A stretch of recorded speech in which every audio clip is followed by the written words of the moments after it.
नमस्कार, मैं पूनम शर्मा और आप देख रहे हैं TN News 24 आवाज जुर्म के खिलाफ। तो चलिए देखते हैं आज की खबर में क्या कुछ है खास। बांग्लादेश में हिंदुओं पर हो रहे अत्याचार को लेकर हिंदुवादी संगठन का प्रदर्शन। राष्ट्रीय हिंदू परिषद भारत के कार्यकर्ताओं ने किया प्रदर्शन के दौरान बांग्लादेश के प्रधानमंत्री के बैनर पोस्टर पर बरसाए चप्पल जूते। महिलाओं ने चूड़ियां हाथ में लेकर बांग्लादेश पर कार्यवाही की मांग की। हिंदुवादी कार्यकर्ताओं ने बांग्लादेश के प्रधानमंत्री के पोस्टर को किया आग के हवाले।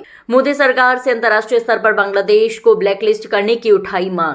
भारत से बांग्लादेशियों को भगाने के लिए फौज और पुलिस को मिली खुली छूट। बांग्लादेश के प्रधानमंत्री का सर कलम करने वाले को 20 करोड़ इनाम देने की घोषणा। राष्ट्रीय हिंदू परिषद भारत के कार्यकर्ताओं ने पुरानी मंडी चौराहे पर किया प्रदर्शन। ये प्रदर्शन हमने बांग्लादेश के खिलाफ किया है, जो हमारे हिंदू भाइयों को वहाँ जलाया जा रहा है, घरों से खींचकर काटा जा रहा है, हमारे मंदिरों को तोड़ा जा रहा है। इसके लिए आज हमने बांग्लादेश को चूड़ियां भेंट की हैं और बांग्लादेश के पुतले को जलाया है। ये हम बांग्लादेश के प्रधानमंत्री को चूड़ियां अर्पित कर रहे हैं, क्योंकि वो चूड़ियां पहनने लायक ही इंसान है। जिस तरह से उनके देश में ये चीज हुई है, हिंदुस्तानी एक हमारे हिंदू भाई को जलाया गया है, उसी हिसाब से मैं चाहती हूँ वो चूड़ी पहनने लायक बंदा है, उसे जूते चप्पलें जितना भी पहनाया जाए कम है। मैं चाहती हूँ कि सब हमारे भाई हिंदू भाई सब एक होके इसको ये सबक दे रहे हैं कि आगे से ऐसी वारदात ना हो। मैं योगी जी से एक ही प्रार्थना कि हमें न्याय चाहिए, हम हिंदुओं को न्याय दें। बस जय हिंद जय भारत। ये प्रदर्शन नहीं है, ये एक आक्रोश है। जिस तरह से बांग्लादेशी ने हमारे हिंदुओं को जलाया जा रहा है, हमारी बहन बेटियों की इज्जत लूटी जा रही है, हमारे हिंदू घरों को जलाया जा रहा है। हमें मोदी सरकार से बहुत बड़ी उम्मीद है कि कैसे भी करके वहां के हिंदू हिंदुस्तान की सरकार से उम्मीद बनाए रखे हैं, कैसे भी हमें बचा लो। मोदी जी सरकार से कहना चाहेंगे, इसको अंतर्राष्ट्रीय अदालत में पहुंचाना चाहिए, ऐसे देशों को ब्लैक लिस्ट करना चाहिए जिसमें हिंदुओं को टारगेट किया जा रहा है।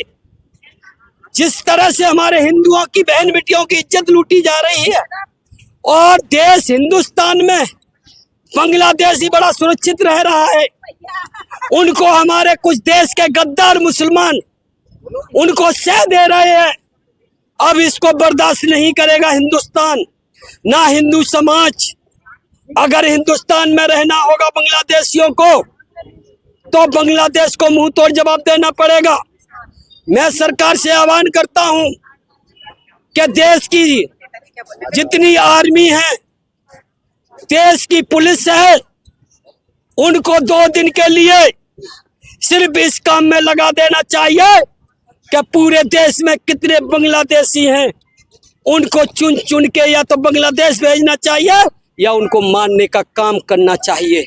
अब राष्ट्रीय हिंदू परिषद भारत किसी भी बांग्लादेशी को बर्दाश्त नहीं करेगा। हिंदुस्तान की धरती पर जिस तरह से पाकिस्तान को अलग थलग किया है, उसी तरह के कहते हैं मोदी जी से कि बांग्लादेश को भी अलग थलग करो। बांग्लादेश छोटा सा है जो हमारे कान में मूत रहा है। अभी कल की सूचना है, फिर हमारे हिंदुओं के घरों को जलाया गया है, लेकिन अभी तक हिंदुस्तान की सरकार ने ये अंतर्राष्ट्रीय अदालत में क्यों नहीं मुद्दा उठाया, क्यों नहीं पहुंचाया? कब तक हिंदू मरता रहेगा? हम यहाँ पे किसी भी तरह किसी भी बांग्लादेशी को बर्दाश्त नहीं करेंगे, क्योंकि अब बहुत हो चुका। मोदी जी, आपसे बहुत बड़ी उम्मीद है। अगर भगवान के बाद दूसरा रूप माना जाता है तो अपने मोदी या योगी जी को और कोई नहीं है। मैं मोदी जी से हाथ जोड़ के विनती करता हूँ, मोदी जी या तो आप भगा दीजिए, न वरना राष्ट्रीय हिंदू परिषद भारत का डंडा बजेगा तो एक बांग्लादेश भी नहीं रहेगा। जो हिंदुस्तान का माहौल खराब होगा उसकी जिम्मेदारी खुद सरकार की होगी।